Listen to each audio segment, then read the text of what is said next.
Hello and welcome, everyone. Thank you so much for joining us today during this webinar. So today's webinar is sponsored by Sage Intacct and the CFO.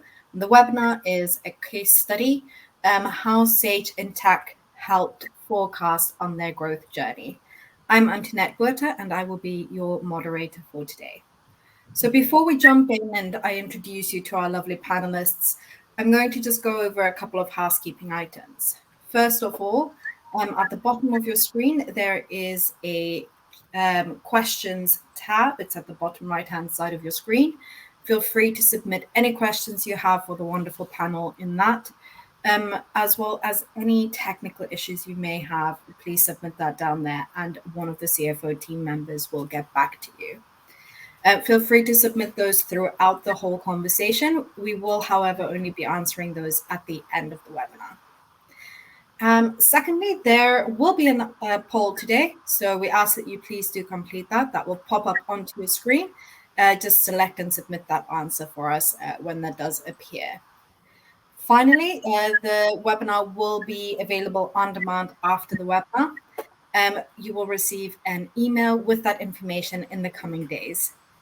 All right, now on to the fun things. I'd like to introduce you to David Apple, Simone Goodman, and Marvin Rogers.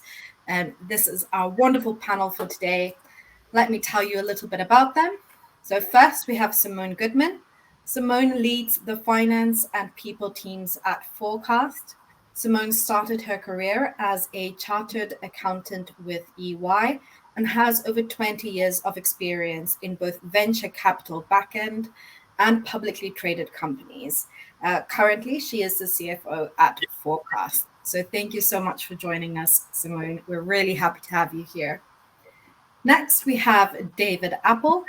David is head of SaaS at Sage Intacct. David is the head of SaaS vertical for the largest technology company on the London Stock Exchange, Sage.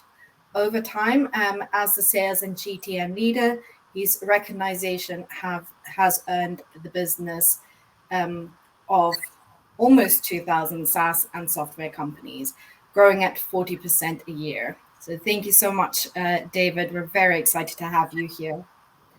Then, last but certainly not least, we have Marvin Rogers. Marvin is a principal solution consultant at Sage Intacct, supporting subscriptions and technology companies to leverage digital transformation to grow at scale. So again, thank you so much, all three of you, for joining us today. We're very excited to hear all about the journey that Forecast and Sage have taken together. And then after that, we will actually have a demo from Marvin to show all of you exactly how Sage can help you. So David, with that, I'm going to hand over to you, and then you and Simone can go ahead and have that first part of the webinar interview. Of course. Thank you, Antoinette. And hello, everyone. Thank you very much for joining us. I always look forward to these discussions. I can see in the audience how many people we have here in your many different backgrounds. It's our pleasure to host you. And Simone and I want to do this in a way that it helps you. So she and her company have an amazing story and a journey, and it's a journey that most companies go through. Hopefully you see some similarities for what you may be going through in your company. And then her outcomes they're amazing. The outcomes for her customers, for her investors, for her team, and I hope to share some of that for you, and maybe there's some nuggets and a path forward for everybody. You heard a little bit of Simone's background. Started as a chartered accountant at EY, and working her way up, and with all the great competence and hard work that she puts in the wonderful role that she's in right now. But Simone, would you go a little bit deeper? Would you share with everybody a little bit more about yourself and who is Forecast? Sure. So yeah, after I left EY in Melbourne, made the trip across the pond to London, where I've spent most of my adult life. Working mostly in technology companies. So back in the day, Monster, the sort of the peak before everything popped. Then at Yahoo, most significantly, I was at King Digital, so makers of Candy Crush, for the 7 years. So joined when actually traffic was going down. It was being stolen by Facebook, and was there right through to, you know, the mega success that was Candy Crush and now other games, New York Stock Exchange listed, and then the sale to Activision. Then I joined Peakon, which was a SaaS technology company on employee engagement, and that got sold to Workday on a successful exit. And then following that, and that was backed by Boulderton. And then I was introduced to Forecast. It was another who had just closed. Boulderton had just closed the Series A with them. To be perfectly honest, I wasn't really looking to work at that point. I was mostly looking forward to having some time off and maybe writing my second book. But started chatting with Dennis, the CEO at Forecast. Really loved his vision, what he was doing. It really, and specifically the way that the Forecast platform used data to help drive success, both in product and resource management, but also financial success, all from one easy platform. And I kept talking, and then eventually I found myself here and bringing in over the team, and here we are today. So it's been a good journey. For everybody, that means she's been there and done that. So hopefully a great story. Let's talk about who is Forecast. I'm going to bring up your website so everybody has a visual as we do this. Would you share with everybody who is Forecast? Yeah, so Forecast is like Sage. It's a SaaS technology platform where we use AI to power companies to help manage their projects, resources, and finances all in one platform. So easy to use, and it's a system that enables the people to get back to doing what they do best, particularly in these times where people are looking to either save money or maximize profits. We have lots of customer testimonials where we're supporting customers in doing that. So, on the first, you don't want resources sitting around idle. And interestingly, resources being put to maximum efficiency also drives happier employees. So it's a double benefit. And similarly, you want to maximize such that the projects and the customers you work with are the most profitable. And I was speaking to a customer a few weeks ago, and they had some great feedback around how Forecast specifically enabled them to cherry pick the customers and projects that they do want to work on, such that it was mutually beneficial. So yes, that's what Forecast does for our customers. I love it. And just here, we're on your customer story page, but you're so making them successful, hitting margin goals, reducing manual work, increasing billable rates. And for everyone who's listening, because we want you to see yourself a little bit, and Simone, as they have on their homepage, they've supported over 40,000 projects, but it's a platform. So there's initial platform sales, some integrations, and then there's upsells that they do over time.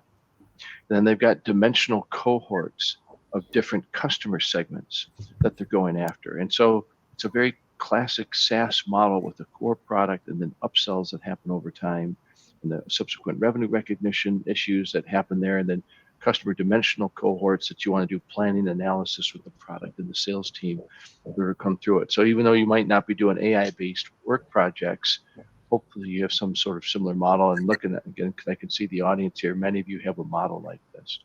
So Simone, let's share with everybody what was going on that led you to we got to find a way to automate and deal with some of this stuff. There was too much going on, David. It was a very similar story to what we'd just gone through at the last company, Peakon. So, we came in, several entities in the UK and Denmark, and then scaling in the US, etc. Different platforms who inherited, Xero and Economic, and it meant that different charts of accounts, so we couldn't get real-time data. And that is so important. So not only do you want it to be real-time data, but you also want it to be easy. You don't want your teams spending hours and days, or sometimes even weeks, pulling together Excel sheets after Excel sheets just to get the jumping off point of the numbers. You really want that sort of mental investment and time doing analyses and driving the business forward. So in the same way that we've built a platform that encourages our customers to automate and do things beautifully, we weren't doing that ourselves on the finance side. Hence Sage stepped in and saved the day. And I was really excited to work with Sage because we thought about putting it in at the last company, and you were only new in Europe at that point. And now you're not. And so it was great. And it was a really, really great fit. And so a classic issue of growth, and also in a competitive space, because when you're in that high growth space, there's other folks that everyone's trying to see who's going to emerge as the leader there, and having the most real-time, most in-depth data to be able to share. That's kind of the nirvana for a CFO in order to accomplish all that. Was there anything in particular that was breaking, that was kind of your trigger and the straw that broke the camel's back? Yeah, there were a few key things. Consolidations and all the things that go into that. So again, that harmony of having your chart of accounts structured, all your entities in one place, and then all the flow on from that. So your intercompany journals and eliminations and everything, you want that to all flow. You want all your revaluations to be, at the push of a button, and you want to be able to get that reporting out as fast as possible. VCs, it's a jumpy game, and so VCs want to their finger on the pulse as fast as possible. So the faster you can close the books and let them know how you're going, the better. So that was a really big thing, the consolidation, out of the box consolidation that actually works. And I know when things work because I don't hear about it from my controls team. And that is the compliment that you can give a piece of technology, is that you barely know what it's doing. It's just, it's working like magic, freeing you up to do all the interesting bits. And so Sage was really good on that. And then the second biggest pain point, and it's the piece that we failed to fix with the provider we chose previously, is the RevRec. So RevRec and the accounting, it's fiddly. Again, you want it automated, you want it to spit it out, and it's so important. Like, you need to get it right for your auditors. You need to get it right so that you can understand where your revenue assurance is, and so that it all hangs together. And it can just take weeks and weeks and weeks and weeks of time otherwise, and you never get it quite right.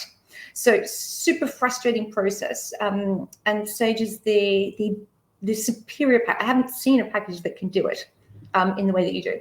And again, I'm going to say it worked because I don't hear about that as a pain point anymore.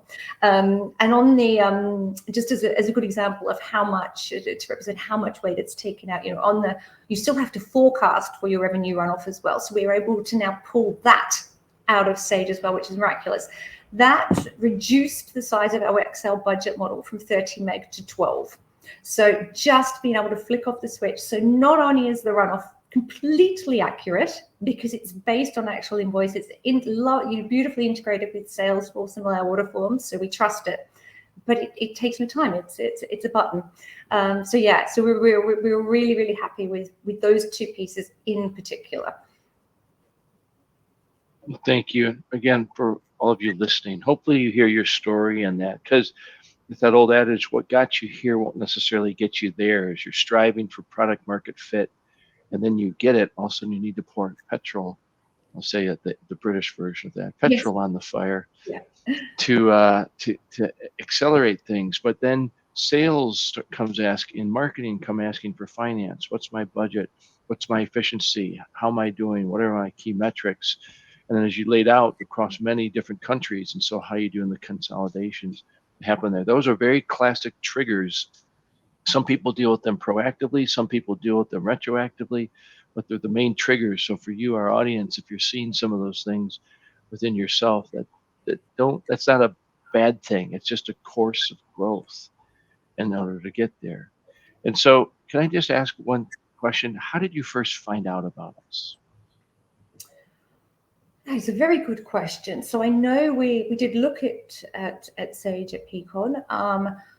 We had the former version of Sage at King, so it was probably just a suite of providers.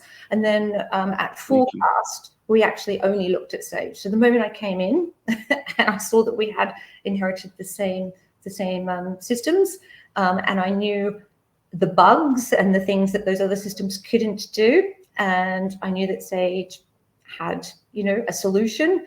We really only looked at you this time, and it was absolutely the right move. So it enabled a very smooth decision-making process. Your CS, big shout out to your CS team. Again, my team have had wonderful service. So it's not just the tech and the product; it's all the wraparound as well. Yeah, it's a whole ecosystem, but I want to share that with you, and it's something we strive very hard for. I've done 263 customer interviews, and I ask everyone where they first hear about us, and it's always from being a happy former customer or from speaking to a happy former customer. And so without quality delivery, we aren't able to grow the business. So I'm so glad you had that experience with us. And then a little bit to kind of put the capstone. So massive growth, product market fit, also need better reporting and consolidations, and that's the triggers that came in. And what have we helped you do? You started alluding a little bit where your ability to forecast, your ability to do deferred revenue, your ability to bring clarity to the board. Would you go deeper? And then for everybody, we're going to talk a little bit about the process optimization that happened, but then what the business benefits and the collaboration and shared consciousness with their executive team happened. Yeah. So what was the process automation outcomes for you? Yeah, so I think it's a journey. So the automation of the consolidator reporting, again, made for a really, we close the books on working day 5. Now we can report numbers to the board, really fast. And it's important because, and especially in today's climate, there was a time where it was only about growth, and so you're more on the ARR side, but now it's also about efficiency. So, the balance sheet and P&Ls have never been more important than in the market that we're here at the moment. I think the second thing that's enabled us to do is, and it's a journey and a process. So once you fix something, you have space to look at the next thing. And so the next thing we did was we implemented the CPQ module in Salesforce, which then talks beautifully to Sage. And what that did was lock down again, the more human intervention you have on anything, the more chances you have for things to go wrong, and also not an efficient way to scale. So now we have Salesforce talking beautifully to Sage, and then Sage is running, all the calculations that are required, not just only on RevRec, but on the reporting at the top line, and that's just saved a lot of time, and it also provides a lot of assurance, and it's not just about things being accurate, it's also it facilitates the institution of business rules. So if you say, we don't want to sell to customers less than X, whatever, you can automate it also, it's just not possible. So it puts those guardrails up. So, if you have a sales team, I'm going to go with, they always want to have very good hygiene. It's much easier to produce that as an outcome when you put up really strong guardrails. And so one of the really nice things about Sage as well, it plays nicely with other systems, such that it becomes the platform that you go to get the information. Well, it's just core for everybody, because if you can ingest the order correctly, with already having the item master synced, so you know what the billing and the revenue rules are, it comes in, and then you have so much upsell. You make a client successful, and then they expand it across their company, and then there's additional features and additive solutions that you offer to them. There's a tremendous amount of upsell, and thus contract change, and thus change to billing rules and revenue recognition that happen over time. Because again, I'm looking at our audience and see who everybody is in the audience, and knowing many of your firms. There's a lot that you all have to deal with and all that. So if there's all that process, we didn't even get into the payable side. Maybe we should talk 1 second, because in particularly today's market environment where profitability is so key, what were you able to do on the process automation on payables and cash going out? Yeah, so we have a good approvals matrix, and then the order flow of, the approvals flows, the invoices come in. There's always work to do around syncing that to budgets, and that's, I'd say, the next part of our journey, because we're probably not leveraging all the power of Sage on that yet, but it's definitely working such that all the invoices are approved, first and second order, such that by the time it hits the accounts, we know where it's supposed to be posted to. We understand who was responsible for spending it. And again, it's just some gateways in there to make sure that we're always maximizing the ROI spend across the business. And before, as we're about to get into the business results, Antoinette, would you drop the poll in? We'd love to know a little bit about each of you. This poll simply, what stage company are you? Startup, Series A or B, or kind of a later stage, or already public or private equity funded? If you drop your answer in there, let's just take a moment to submit your vote. So thank you, everybody. You can see the poll results. Thank you if you just drop something in there. So Simone, if that's the process automation and making your team successful by moving them from being manual to strategic, what was the business outcomes from having that kind of visibility? So I think, when we first joined, we were in head offices in Copenhagen and in London. We opened our office in New York just late last year. So it definitely paves the way for growth, because you have a clean jumping off point. You understand that you can scale on the reporting. There's a lot to do on the commercial side, as you well know, and you want to free up that. Always. And also, and this is a really key feature. So, most SaaS businesses have a global footprint of customers. And then when you get into the billing of those customers, it can become very complex very fast, and you will run the risk of not being compliant. You will run the risk of having revenue leakage if you don't get the taxes right, and particularly stepping into the US. Different state taxes across the board. You want to get those add-ons that ensure that the invoice is correct at source, so that where you're supposed to be on charging various sales taxes, you're doing it at source. So yeah, it's very helpful to have an out-of-the-box solution. And again, as you scale over time, and we're on our journey here at Fullcast, but as you scale over time, you start adding other regions, other entities. So much easier to just add them in to a system where you have synchronicity across the chart of accounts, where you have an harmonious, billing engine and accounts payable system, and you're just adding another thing into this engine that's already humming really nicely. So scalability is really important, and I cannot stress how important it is to take that time up front to set it all up in a very ordered way. And it will usually you'll have to do it at a time where you haven't got time to scratch yourself, and you'll wonder if this is the best use of your time. It is. It always is. It's proven to me over and over again. You take the time to get it right, and you will have the benefits of that structure for many, many years to come. What I love about your stories we talked about in the green room as we prepared for this was all that automation. And again, because details matter, because every transaction comes in with already knowing the billing and the revenue rules and the dimensional attribute of what type of customer, from what geography, from what product line, there's a tremendous amount of data. Then you're able to share that with the executive team, the head of customer success, the head of sales, other teams, head of product and CTO. So people understand what's happening, and there's a shared consciousness and a trust that develops from everybody being on the same page, not arguing over whose data is right, but rather, what are we going to do about the data? And we can see the result of experiments. And that's, for all of you, that's what great finance and great leadership looks like, is empowering shared consciousness so you can sharp elbow the competitors you have in the marketplace and move faster than them with more fluidity. And then that's where the scalability comes from.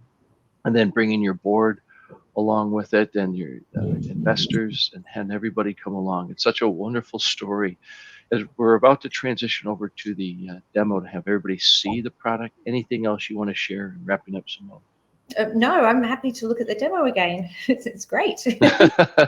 Well, it's a wonderful story. Antoinette, I don't know if we have any questions immediately from the audience we need to take, or we can just move over to having Marvin show so you can all see for yourself how you can do this within your companies. But Simone, thank you. Such a wonderful story. And thank you again for being our customer. Thank you, David. And to everyone at Sage, thank you. Of course. Great. Thank you Antoinette? so much. Thanks so much, David and Simone. I do apologize. For some reason, my camera does not want to come back on.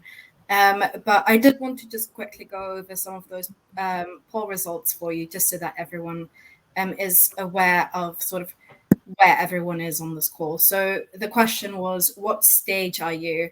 We had a couple of options there for you. And the number one answer was Series A, followed by startup, public, and private equity. So that's just to give you an overview of who else is on this call. So I'm going to hand over now to Marvin. Marvin, if you wouldn't mind just going ahead and sharing your screen and giving everyone that wonderful demo that you have lined up. Thank you.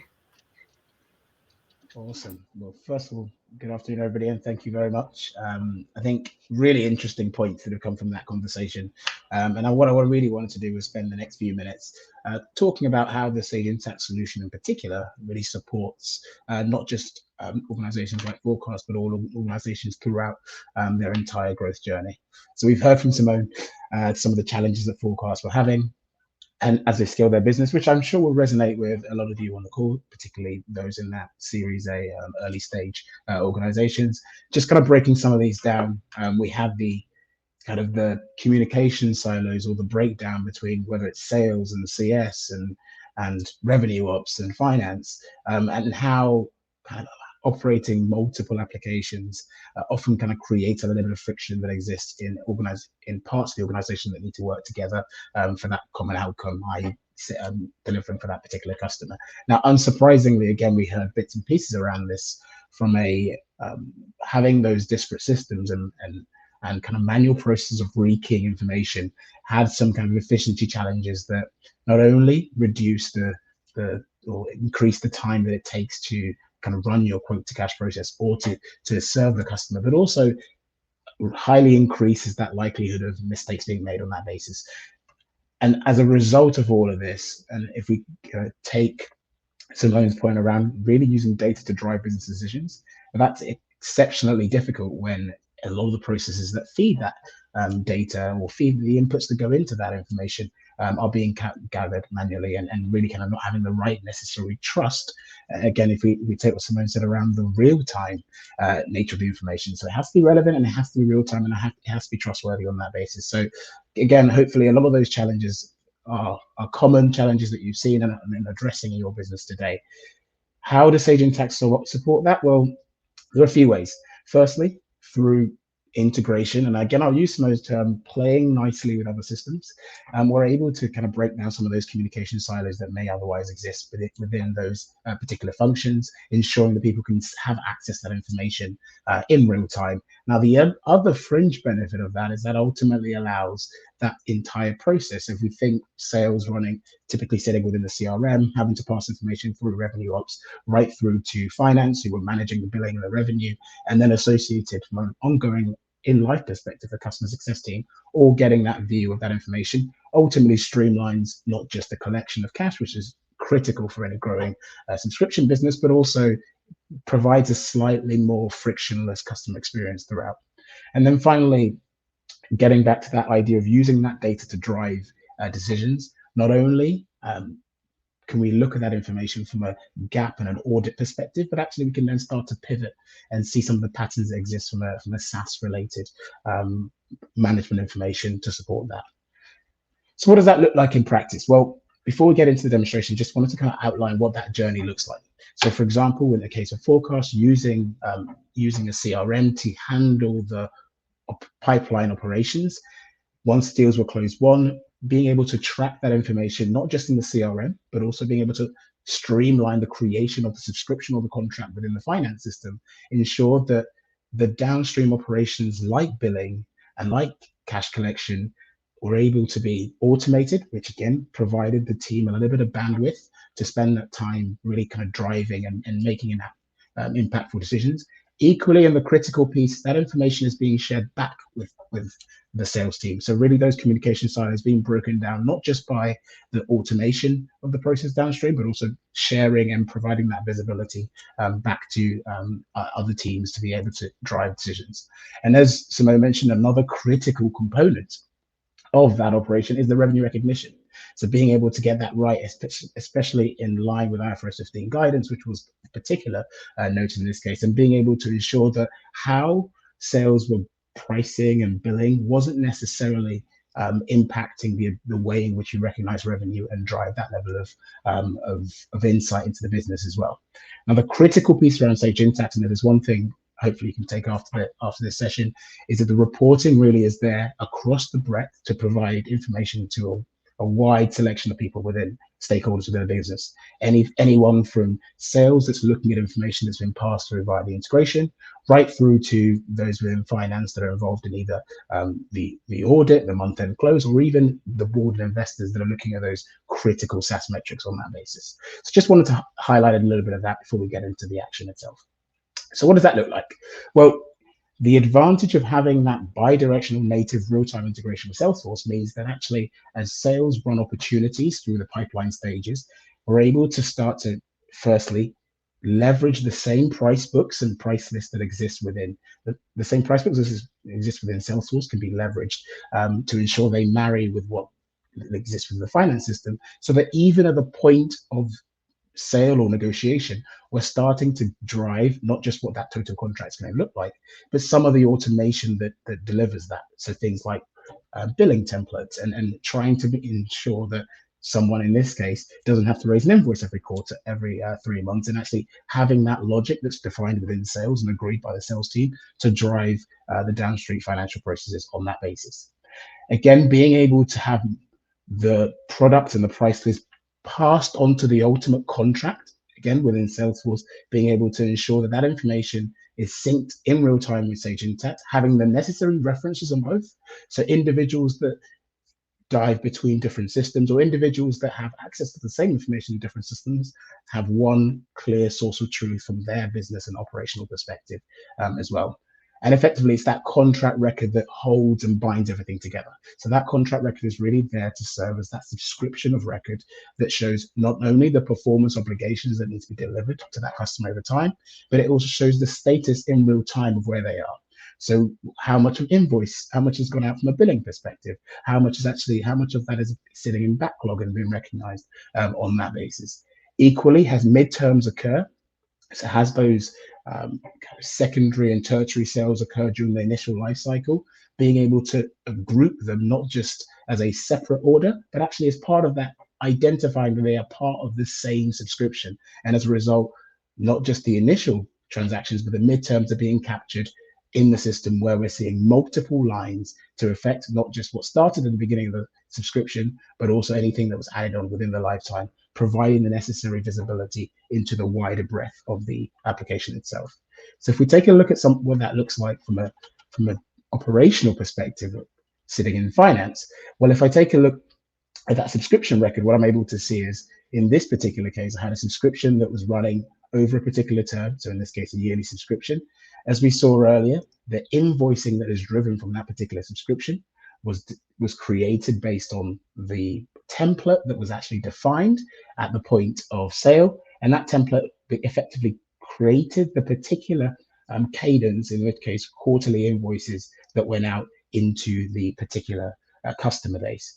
The critical piece around these invoices is they're not just created in the finance system. As I mentioned, that information is subsequently shared with the CRM, so that sales and CS that need to see that critical information to drive insight, not just into the customer, but actually to have the accountability for the people that can affect the outcome. If I'm the person speaking to the customer, it's just as important for me to see the financial arrangement we have with that customer, admittedly on the billing and the payment side, because that allows me to drive the conversation, understand where that particular customer is, rather than having to hear from finance in an individual siloed conversation that we're chasing a particular invoice on that basis as well.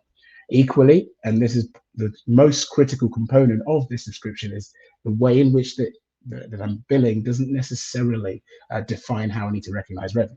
So I can still recognize revenue, in this case on a straight line basis, prorating the start date of the contract in line with IFRS 15 guidance, despite the fact that I'm billing in a cadence that makes sense for me and my customers. And that billing doesn't have to be as simple as a one-time or fixed recurring. We can also start to use billing methods such as quantity-based to then actually introduced a consumption model to ensure not only that I'm serving my customer in a way that is most effective, but I'm also getting reducing as much revenue leakage as possible, and really ensuring that I'm extracting as much value from interactions with that customer itself.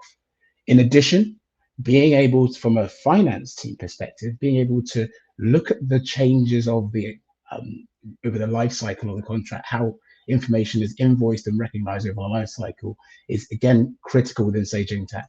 The ability to not only view that information at the top level, but then be able to drill into the underlying transactions, be them journals or be them invoices that actually give rise to that. And I'm always able to look at that, move from the macro to the micro level within the system, and actually have the ability to interrogate and get that referential integrity of the information. So when I look at on the contracts and I focus on a particular component, or in that case, what's been recognized, when I drill in and look into that journal and I look at the associated contract to that journal, it takes me back to that first stage where I can see that macro picture again for that particular subscription. So very important information that ensures that not only am I automating the creation of invoicing and revenue, but actually over the life cycle, I'm able to report and view that level of information, either at individual contract level, or actually, if I expand that out, I can look at that information over multiple contracts. So when I now look at the macro environment of my interactions with my customers, I'm able to see broken down by whether it's dimensions such as location or region or geography, whether I want to break it down by groups of customers or cohorts that are segregated either by timeline or by industry or by region. I'm able to, or even focus on the different types of offerings that I have, or the types of product sets I have. I'm able to set these filters and have dashboards that show that information in real time, with the critical difference of being able to always interrogate that information. So if I want to drill in and see the underlying data from that, I'm able to again dive straight back into that contract record and really get that view of not just the individual component that I've sourced, but also the wider subscription as a whole. One final thing that we also kind of really touched on right here is this information can be challenging even when you're dealing in a single entity, single currency environment. Now, when you expand that challenge to, in Forecast's case, an organization that's really dealing in multiple jurisdictions, particularly in the US and alongside the UK, it becomes even more critical to not only view that information in the context of one particular entity, but to be able to expand and get a view of what that information means across my wider organization as a whole. So being able to, in this case, dealing in an organization with multiple entities, being able to look at my consolidated view of not just my P&L, my balance sheet, but also extend it to some of those additional business and finance metrics that I've got. And that's not only reducing the time that it takes to actually make business decisions, but actually ensuring that I have the confidence to view information across all entities, provided I'm in the right role, which is for permission, and be able to drive and enact those business decisions. And then one final component I really wanted to touch on was how this all comes together. So it's useful not just to view that information within the context of the subscription or from the quote to cash perspective, but actually how this all builds the wider picture, whether I'm dealing with GAAP financial metrics, a combination of GAAP and management information, such as my SaaS metrics that are giving me that mission critical view of business health. I'm able to create real-time dashboards that serve the need of an individual. So in this case, in a role-based CFO level, I'm able to see what is going on, not just across my subscriptions, which are giving rise to not just my metrics, but also the top line revenue figure that I'm dealing with, but I'm also able to see how this is impacted across my wider business. So as David mentioned there, how we bring in the payable side of it and ensure that I've got a good view on cash flow. Equally, how I view this across multiple entities and see which component, how I deliver, not just from an organization perspective, but some of the particular regions that really kind of drive the necessary impact that I need on that basis. One final kind of thought I really wanted to leave you with as part of this is really kind of where Sage Intacct then allows organizations that are scaling to go. So that bi-directional real-time integration that really breaks down not just the communication silos, but actually allows or begins to set the automation that is going to drive not just billing, through the use of templates, but also information such as pricing and different types of models, which can be really tightly aligned with the CRM, or in this case, Salesforce price books, that allow you to really address a customer's particular sort of pricing needs. Equally, by having that contract to not only automate the quote to cash from a billing and collections perspective, but also from an IFRS 15 revenue recognition perspective to ensure that we're not only compliant, but also making it as simple and as easy as possible to close the book and pass that particular audit. And then finally, understanding that the nature of a subscription is organic, and there are terms and changes that happen, whether they're midterm additions or renewals that occur, being able to track that within one environment, regardless of where they come in, with sales, finance, RevOps, and customer success really getting at viewing that information, and then building that picture from a CFO perspective to see those consolidated real-time metrics, whether they're driven based on SaaS, such as monthly recurring revenue or churn, or driven based on true GAAP financials, such as my EBITDA or any other financial metrics, to be able to view that information in real time in one place within the application itself. So just wanted to pause there. We've got some time to ask a few questions, but just wanted to give you a bit of an overview. If you'd like to find out more, please feel free to reach out to the following site, and we'll share some additional content as part of this presentation as well. Great, thank you so much, Marvin. I would like to invite David. Oh, I see David has popped up now. So if you would like to pop up as well, there we go. Great. So I would like to encourage our audience, just again, if you have any questions, do submit those. In the bottom right-hand side of your screen, there's a question box. Simply submit them in there, and we can go ahead and ask those questions to our wonderful panel. So we do have a couple of questions that have already come through. So I'll go ahead and start fielding those. The first one we have here is, what is the recommended payroll solution for a Sage Intacct user? Am I on mute, or can you hear me, Antoinette? No, we can hear you. Perfect. Thank you, Dan, for the question. Sage actually partnered with ADP and has an integrated solution with ADP now, where, again, all the dimensional attributes come in immediately post, so you get a much clearer view on what payables look like and your cash outlay. And it's tight and it's good, and a lot of people are using it. That'd be my first recommendation to take a look at for that reason. Brilliant, thank you. So I'm going to move on straight to our next question. So the question is, you mentioned Salesforce, but how easily does Sage Intacct integrate with other software and tools? Of course. Well, yeah, sure. Marvin, one thing. Everybody thinks, because I can see a lot of you have hung through with us. And Marvin, I want to compliment you on the great demo. Every time I see the product, I'm like, yes, because Simone, that's what's able to do all those things that you want. It's a perfect flow in on Salesforce, because that's where the order ingests and how the dimensions come on. But Marvin, please. Yeah, sure. And again, I think I'll go back to Simone's statement.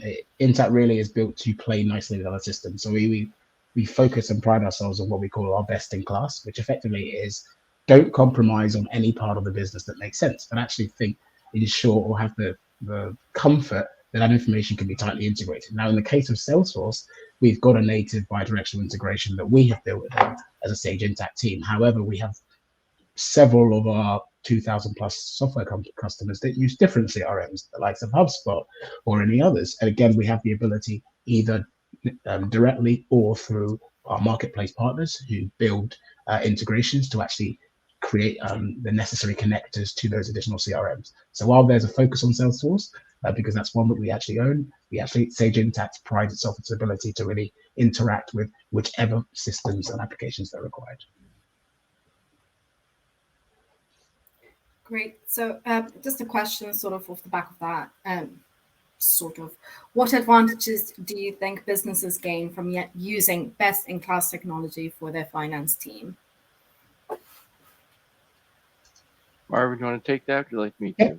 Yeah, absolutely. Again, I think I'll echo the point on kind of not having to compromise. So the typically two approaches to getting an integrated tech or getting a unified tech stack. There's getting the right applications for the right parts of the business. So the right CRM system, the right professional services system, the right payroll system, all of those systems that I would say are finance adjacent, making sure you've got the right one that works for your business, but having the confidence that your finance platform can integrate with those gives you the flexibility, again, not just commercially, because again, you can then, from a commercial perspective, you can ensure that you can bite off the right size of application or the right type of application to fit your business.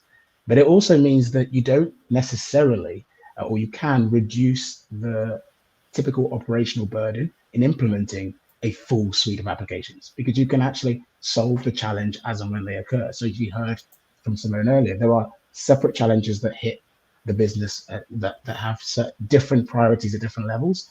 Being able to kind of follow that best-in-class methodology means that you can solve the right pain at the right time, ensuring that you're building the right picture and setting yourself up for success, versus having to effectively solve everything in one go, which can, I'm sure, as Simone will attest to, that can be quite a challenging and stressful place for those involved, and certainly the control team that have to be involved across multiple implementations on that basis. Any other thoughts, I suppose, from Simone and David actually on this? I would just add to that, having a really reliable and robust technology solution partner, which Intacct is, also means that you can follow the tech to guide you on what you don't know, right? So for instance, if you haven't gone into a particular geography before, it doesn't matter because you guys have, right? So the tech will guide you as to what you need to look out for in some instances. So not only does it help with the scalability, but it also helps you to make sure you don't fall into as many trip hazards as if you're just trying to patch for things on your own with someone, who doesn't have such a good global footprint. Brilliant. Thank you for that additional information, Simone. That's really great. And this next question is actually for you. When did you know you were in a place in your growth journey where you needed to switch to Sage Intacct? What pain points were you experiencing at that time? So I know the moment I walk in, because I usually enter a company sort of post Series A, sometimes a little later. And so usually at that point, you've got some disjointed, you've usually got one or two, sometimes three different accounting systems, not necessarily working in harmony with one another. And you do not want your team spending time scrambling for numbers. That's not going to help you know where to invest or to understand the nature of your business's successes, because it's just as important to understand why you're succeeding when you're succeeding as it is to understand, where some holes might be.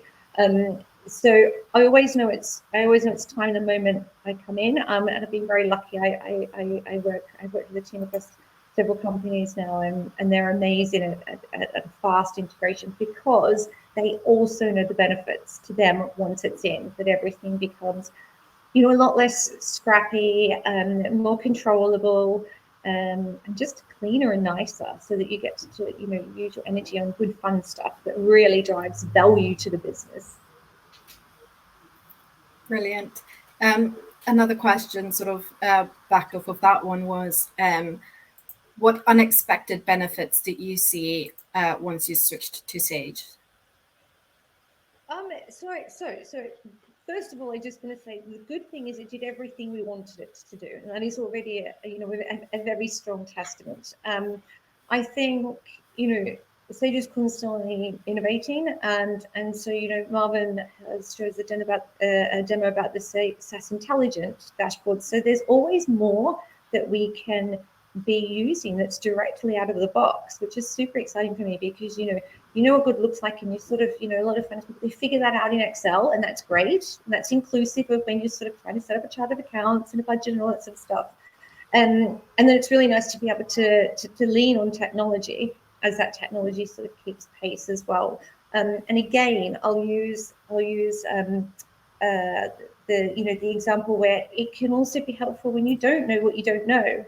So having some KPIs out of the box, if you don't have a strong FP&A team yet, but you have a really well put together controls team, you've got lots of FP&A type stuff that's now out of the box of your ledger system, and that's super powerful. So again, that's that integration of Salesforce playing nicely with Sage Intacct and Sage Intacct, escalating reports that are meaningful to a SaaS business. Great, thank you.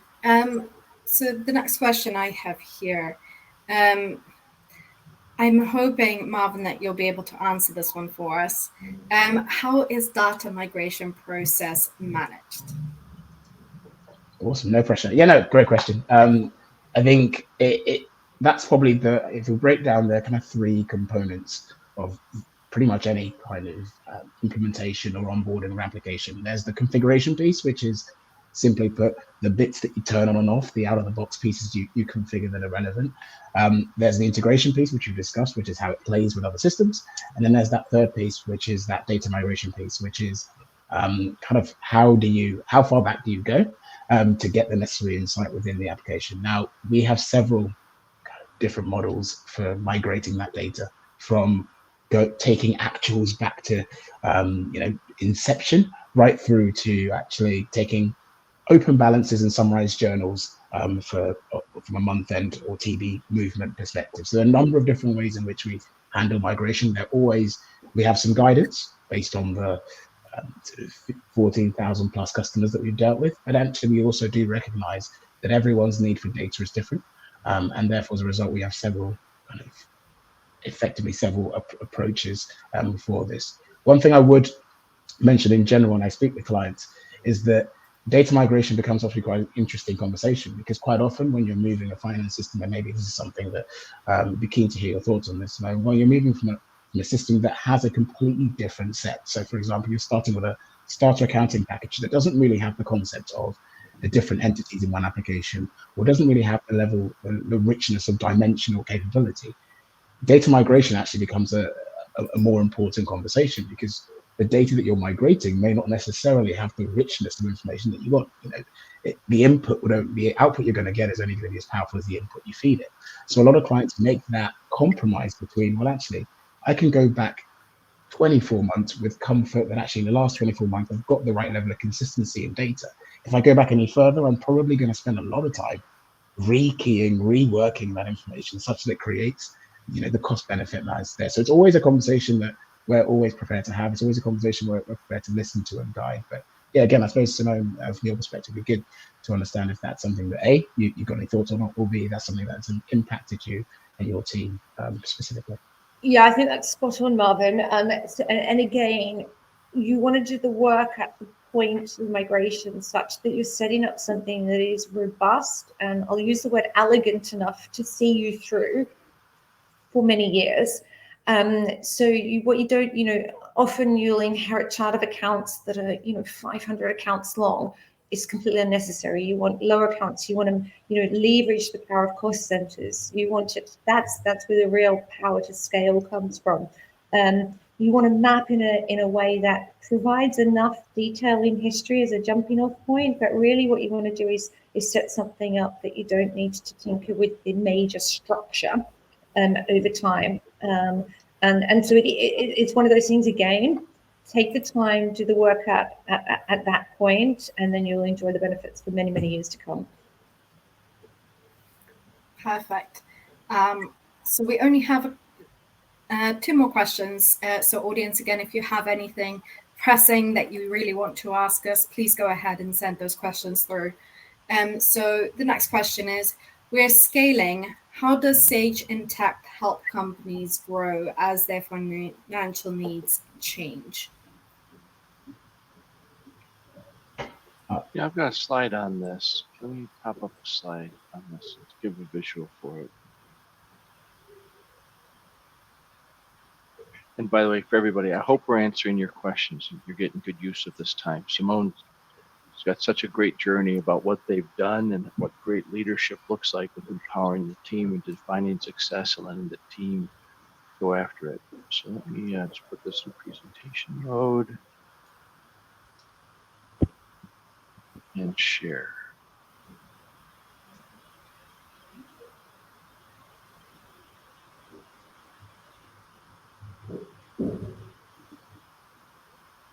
All Pardon me 1 second. I have to pick which screen I'm going to show. There we go. Okay. So we found a journey. I built this in conjunction with Jeff Epstein, who's the former CFO of Oracle, now an operating partner in Bessemer Venture Partners, one of the great thought leaders in SaaS.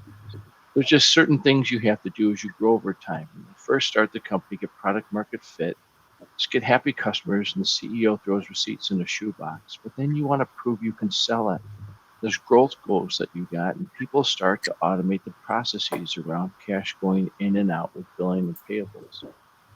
Then prove you can expand on all that. Keep that growth rate up, get people to buy from you a second and third time. And a lot happens to finance here with an increase in volume, but a lot of changes to contracts. And then all the revenue recognition that goes against that, and trying to forecast it more, even as you try to make it more efficient with cutting the close. And then hopefully you're winning your market, trying to make everything repeatable, profitable, and predictable across all the major domains. So while you've done budget versus actual before, you really start getting in depth in FP&A here in customer success. Then take a capital efficient model and move to adjacent markets and geographies. And you've done consolidations and the forecast before, but now it really has to be, pardon me, dialed in for the public markets and predictability for the public side, buy side investors. And the short answer is we will support you through all of this. You can start with us with payroll, and put in simple billing and payables, handle all the contract changes, the deep FP&A and the customer success, all integrated with other systems, and then high-end public SOX compliance across international geographies and currencies and languages. And so we've been very thoughtful. People often ask me, David, what do you do? And the simple answer is I ask people what they want, and then we build it. And this is what your peers have said, what they want. And what Simone's journey is, and knock on wood, where it's been and what it could be with the great product market fit that you have, great culture that you have, Simone. So I hope to the question asker, this gave you some insights as to the journey and how we're trying to support you. And people start with us at different points. Sometimes they start with us here just with payroll.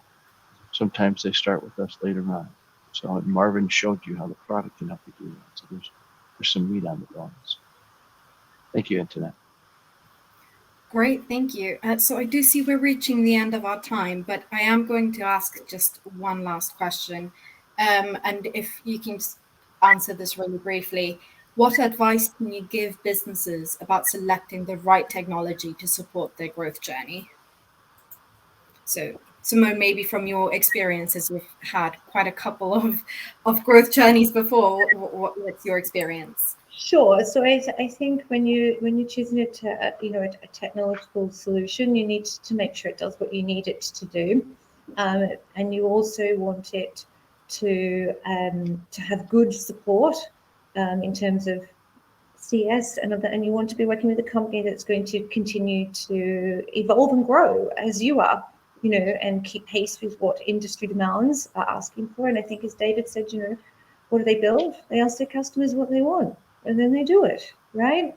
And I think that's the way it works best. This is an interactive process, and we're all learning from each other all the time because it's hard, right? And the easier we make it for each other, the more fun it is. So, yeah.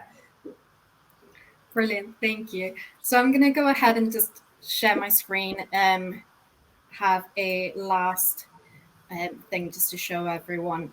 So Sage has gone ahead and asked me to share this with you. We'd love to say thank you to our wonderful audience. This is a phone number and website where you can connect directly with Sage Intacct. If you want to hear more from them along the line, please go ahead and do that. Again, this webinar will be shared with you afterwards via email as an on-demand webinar that you can watch at any time. Share with your teams, have everyone you think may be interested watch this. I think we had some wonderful information from David, Simone, and Marvin. So again, I want to say thank you to the three of you. Honestly, it was fantastic hearing the story from David and Simone of how Forecast was able to grow with the help of Sage Intacct. Marvin, thank you so much for answering those questions and sharing that demo with our audience. And so with that, I would like to say thank you and goodbye to our wonderful audience. And I hope you have a lovely afternoon or morning, depending on where you are. Goodbye. Cheers.